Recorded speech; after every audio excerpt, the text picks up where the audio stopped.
Does your personality change over time, or do you just have the same personality your whole life? Well, you got to be real to yourself, right? Well, Got to be true to your... How can we be true to our personality and also recognize it may be changing over time? Mama says namaste. Mama says namaste.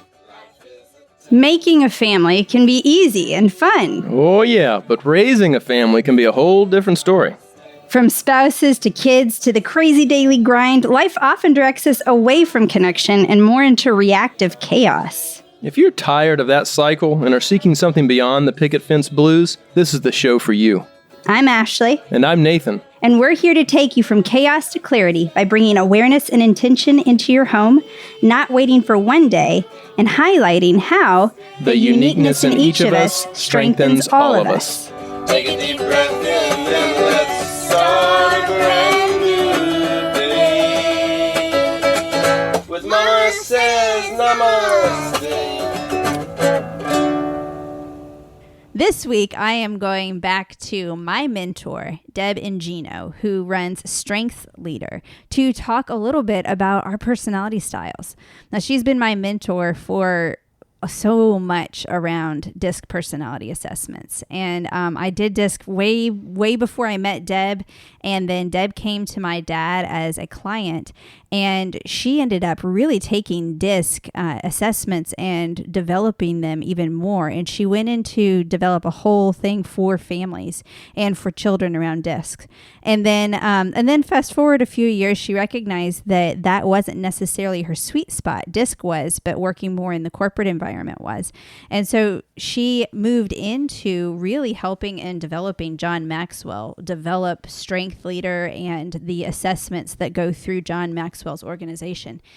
And with all of this kid-focused stuff that she had, she handed it to me and she said, here, this is in your strength and I want to see what you can do with it. And so she not only has been a great mentor to me, she really was the catalyst for the basis of content that I had through Mama Says Namaste when I first started kind of developing things. And she writes some great blog posts in the business arena for understanding your strengths. And of course, it still to this day rings true for how I can translate those into the family dynamics and how we can better understand ourselves at home, which makes us even more effective out there, including in the workplace.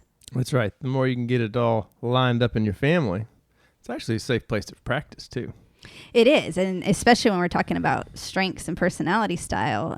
We talk on this podcast about getting intentional to create your home as a place that is a safe and supportive environment to test out who you are and how you want to show up in this world. Right. So this blog post that we got this week, or that I had pulled for today, is talking about our different levels of strengths, that we have different phases in our strengths. And so first off, quick refresher on what DISC is. DISC, when I'm talking DISC assessments, I'm talking about personality assessments. You may have heard of the Enneagram or the Strengths Finder or the Myers-Briggs. These are all different types of personality assessments. And they all have great merit and you can really gain a lot from them. I'm always quick to say it is not the end-all be-all. It's not an excuse for who you are or a justification or something you are trapped in. All a personality assessment does is open the door to self-awareness. I mean, the reality is you're inputting questions for a quiz. It's only going to give you the result as well as you know yourself. You mean it's not just a laundry list of everything that's wrong with you? No. And it's not laid out just to be this perfect boilerplate that tells you who you are. No, that's our job. But it can open the door to self-awareness, and it really can help to maybe identify or pull maybe what may be a strength or maybe a trigger that pushes you into reactive mode, and how you may tend to kind of show up and approach things. Yeah, I mean, it's important to remember that those things are personality profiles are, like you said, just a rudimentary test. And so it's up to you to say, does this ring true or not in my life? Mm-hmm. Now, if it strikes a chord when you're reading it and it's an uncomfortable chord, that's not it doesn't ring true. That's that might be a reminder to reflect. Just be aware of it. And what you'll find is the more you're aware of those tendencies that you have, the more you can have the opportunity in your life to play with those and adjust and see, what would it be like if I didn't take over the conversation and let somebody else lead this time? What would it be like if I did step up and have the questions to start the conversation this time? So, there's all of those parts of us that sometimes we can hide and avoid just because it's comfortable. It's more comfortable. Like with Claire right now, she doesn't want to learn how to drive.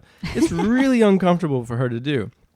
But she forces herself to take tiny bites. Now, they're small bites in much longer increments than I'm comfortable with, but she's doing it, and she's trying out. She's aware that this is something that I want to do, but it really makes me uncomfortable. So I want to try it out in little bits. And Right. I think that's part of what we're talking about today. Right. And yes, there are many kids of the younger generation that are not excited about driving. I'm hearing. I know. It's Nobody so wants to drive. funny. It's a new thing. Well, hey, there are other ways of transportation. There So as are. long as we're creative about other ways, I'm all about not having more cars on the road. So if You're you can here. be creative. All right. Anyway, side note, as far as that's concerned, yes, we want to open the door to self-awareness, and, me understanding that my tendency to always go to the bottom line and end results means sometimes I'm not paying attention to the logistics for how to get there and realize I overcomplicate things.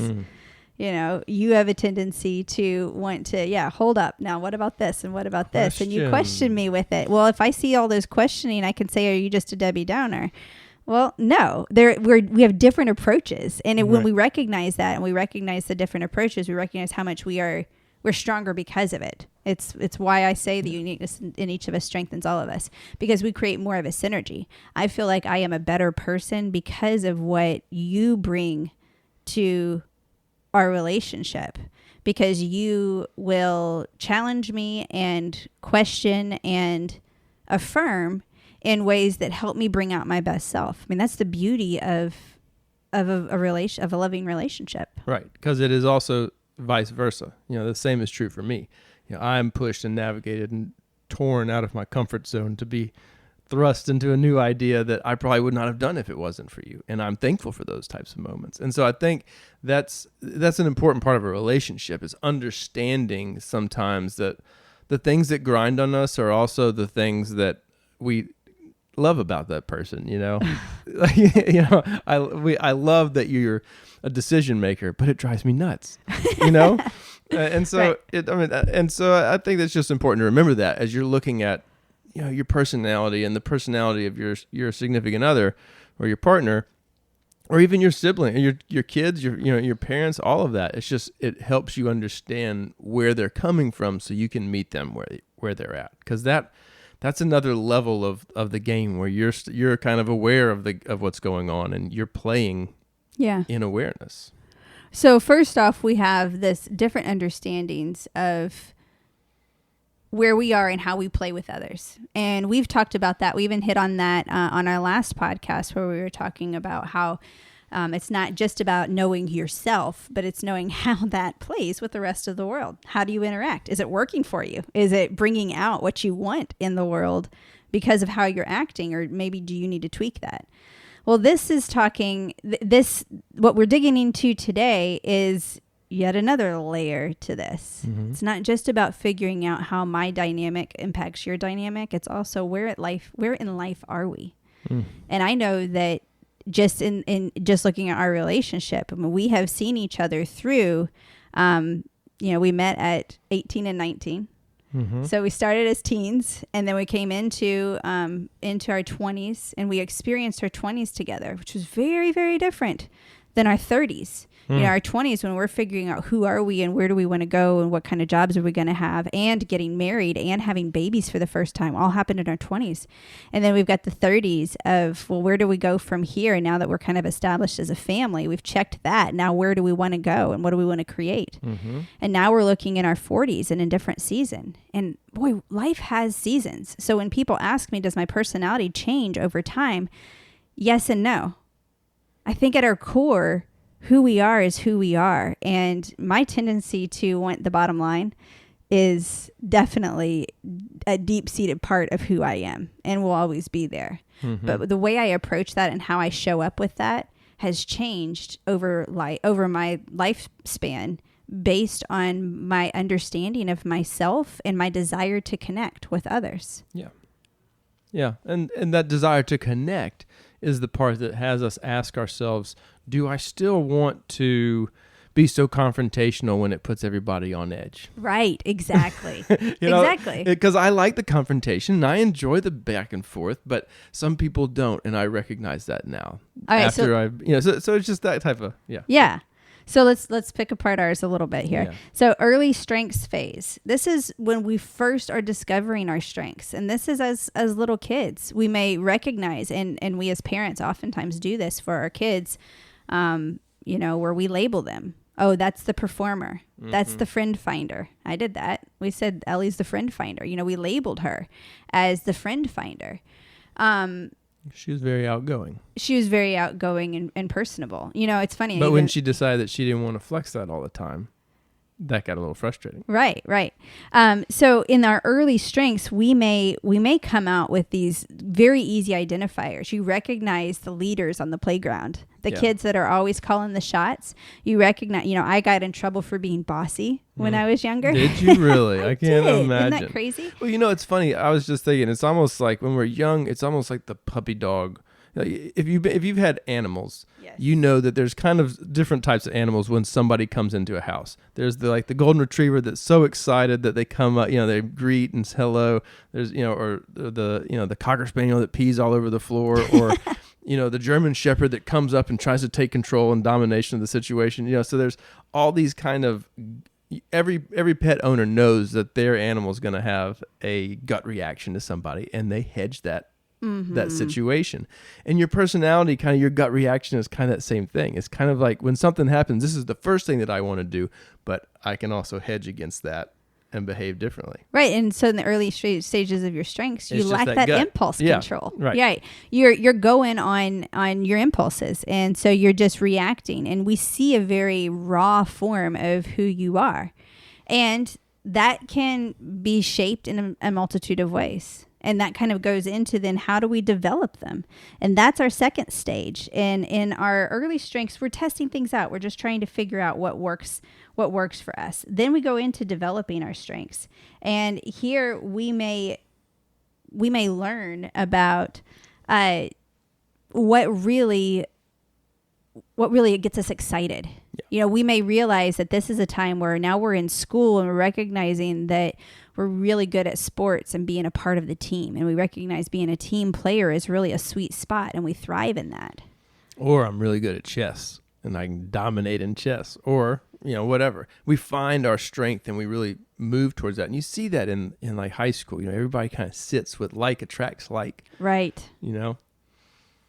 But as you grow up and you leave that kind of nesting stage of a lot of school and you move out into the what's called the real world, you kind of have to test those strengths against. Right. So then we go from our early strengths into developing those strengths, and now we're in our 20s. Yeah. Or we're our daughter Clara's age. Everybody asks her, what are you going to do? Where are you going to go after this? What are you going to do after you graduate? You're so smart. What are you going to do with it? Right. There's all this pressure that now we have to, at 16 to 18 years old, decide and determine our whole future trajectory. And we live in an era that's very unrealistic. And I talk to 50 plus year olds every day who are looking for their next opportunity, looking for a new job, looking for something different, because the average job is like 2 to 3 years. And that's solid for in your 20s, a 2 to 3 year lasting job in your 20s is pretty good. Mm-hmm. We're not trying to just clock in for a paycheck for 30 years anymore. And so why are we putting so much pressure to have it all figured out? So in our 20s, or late teens and early 20s is really an experimental phase. That's where we're really kind of digging in and saying, okay, I've been seen as a team player all this time. Now, can I step into this role as a team player and work in this business? Or I've stepped up in leadership. Now, can I lead on a professional level and do it in a corporate setting? Yep. And the world gives us those opportunities. Sometimes you start as a teller and you end up as a branch manager. And, two totally different strengths, and you find out, you get to be tested. Is that something that I'm really good at? Or no, maybe I'm better at, there's areas where I can excel in leadership where my attention to detail is way more valuable than having to have the people skills. So the people skills wear me out or whatever it is. Well, I mean, that's a great point too. So, I mean, just reflecting just on our own life, that's what happened with Nathan. I mean, you started trying to figure out where to use your skills. You knew you were good at talking with people, and that was about, you had a communications degree, and I can talk to you. You had great communication skills, and so then you ended up getting a job at the bank, and you started as a relationships banker, and then you got promoted into different levels. And each level required something different. And we talk about this sometimes. It's called the Peter Principle, where you get hired to your level of incompetence, where people rise up in a job into something that's no longer a good fit for them. So you have somebody who's a great team player who now all of a sudden has to hire and fire all their friends, and it's not a good fit anymore. And so we're experimenting. We're testing what works. And, way back, I don't remember when, there was an NPR interview with Taylor Swift when she was young. And he was kind of being condescending toward her. And I've referenced this before because I loved her response. But he was kind of treating her in a condescending way. But he was asking her about, why is it she has such bad luck in relationships? And it's like, all your love songs, seem to end in a negative way. And she's like, well, until I've found the right one, it's a lesson for me to learn. It's part of the process. And she's so right. I don't know exactly what she said there, but that's how we do learn what we want. We oftentimes learn by ruling out all the things we don't want. When I have people take the assessment, I say you have to, when you're taking the personality assessment for DISC, you have a list of adjectives that describe you, and you're supposed to pick what is most like you and what is least like you. Well, I tell people, go with what's least like you first. It's typically really easy to go, ooh, that's not me. Mm-hmm. Quiet and reserved, oh, that's not me. Bold and daring, ooh. You can tell whether or not it's you pretty quickly. Yeah. So in our 20s, we're experimenting. We're ruling things out. We're figuring out where we want our life to go. Are we going on the career trajectory? Are we going on the family trajectory? Are we trying to navigate both? What do we want to do? What partner do we want to have? What tattoos do we want to wear? There's a lot of things that happen in our 20s on how we choose to show up. So we experiment and we play with those strengths, and we may try on a variety of hats. And it's not that you've got somebody who's flaky. I mean, my goodness, I hope you try a lot and you test a lot in your 20s so that you're not still trying to test and figure it out in your 40s. Be creative and flex those muscles to push yourself. You've got a lot more grace and flexibility in your 20s than you do in your 40s, when it may be that you have a family that's counting on you as you're trying to figure yourself out. Yeah. And that becomes very tense. But navigatable. Navigatable? Is that even a word? It is. Well, it is for you now. Well, that's the reality. Is we're going to talk about all these strengths, and because you it's still a cycle. Like life. Yeah, you come back through, and I think you recycle through those strengths as well. And you have an opportunity at different times to reevaluate and say, okay, life has hit me with this, so now who am I and what am I going to be today? Right. Instead of what I was yesterday. And that's what this beautiful. I think if you have a growth mindset, that's a beautiful thing. If you have I want to stay the same mindset, then this is stressful because things are always changing. Right. I mean, I have a neighbor who's very, she stresses about everything. And I'm thinking, you're retired. Your house is paid off. And all you do is you sit in your house and worry.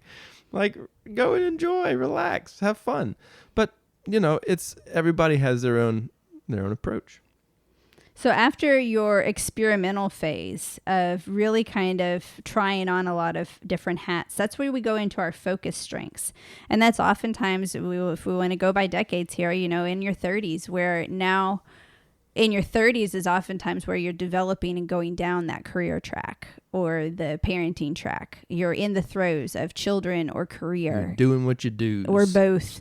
Yeah. And so this is where you're kind of refining those specialties and those areas of expertise. And how can you go from here? I mean, I remember for me, I had the strength of all of these ideas and these things that we wanted to implement, and these things I wanted to do. And I remember I would go to my dad in my 20s and be like, what if we did this? And how about this? And da, da, da. And things wouldn't necessarily happen. And then I started to learn on how to utilize my strengths to go ahead and take my idea, put it in a proposal and say, this is what I propose. We do this, this, and this. And all of a sudden I'm getting, yes, absolutely. That looks great. And it was me learning how to focus my strength in a way that really took got charge the result that you wanted and gave me the result that I wanted. But that takes getting out of your comfort zone. I mean, it takes stretching another strength, because you're using the ones that you're comfortable with, right? Right. It's like, if you're a good runner, then you run. If you like to lift weights and you lift weights, but you don't do a lot of people don't do both. You kind of have one or the other, and so. It's stretching yourself and giving variety that I think can add some spice to life. And, I think there is a misconception that you kind of, you finally mature and get to a point of like, I don't know that really exists. I think you're always kind of reestablishing and redefining who you are, and that's in the stage that you're in. Oh, I think so too. But I think to your point, the next one is reflection on strengths phase. Not reflecting meaning I don't have any more to grow, but reflecting on the fact that now in our, 50s and 60s, we may be looking at the legacy we're creating. Mm-hmm. We're getting closer to looking at, end of life and where we want to go and how we're covered and how we're handled for the rest of our lives. And we, at this point, usually by our 60s, we've got what our family tree would be. Mm-hmm. We've got what's going to be behind us, or what the relationships that we've fostered during this time. So we look back and we reflect, where have our strengths helped us? Where have they taught us a valuable lesson, maybe the hard way? How have we grown from this, and what will we do from this? And so we have a time to look back and reflect.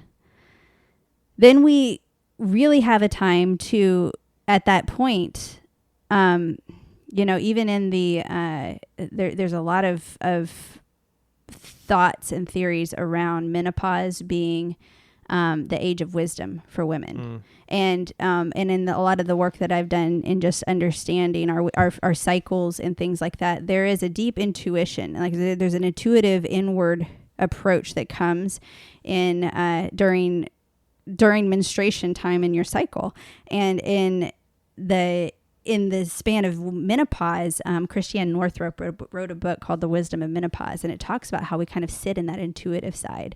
We sit in a more wise and aware reflection of kind of where we've come from and how we got to here. And so when we get to that point, we can reflect on our strengths, and we can lean in to those strengths that have worked well for us for all of the years. Yeah. What things we can develop. And so I look at that and I think, I'm at a point, and again, I feel like although I can compartmentalize all of these into decades, like you said, there are elements of a cycle that happen. Mm-hmm. Because anytime we have a transition in our life and we have the rug pulled out from under us, the death of a loved one, a brutal divorce, grief is a great opportunity to kind of reevaluate. Right. We may go through all of these cycles again. Who am I? Why am I here? Yeah. What do I have to offer?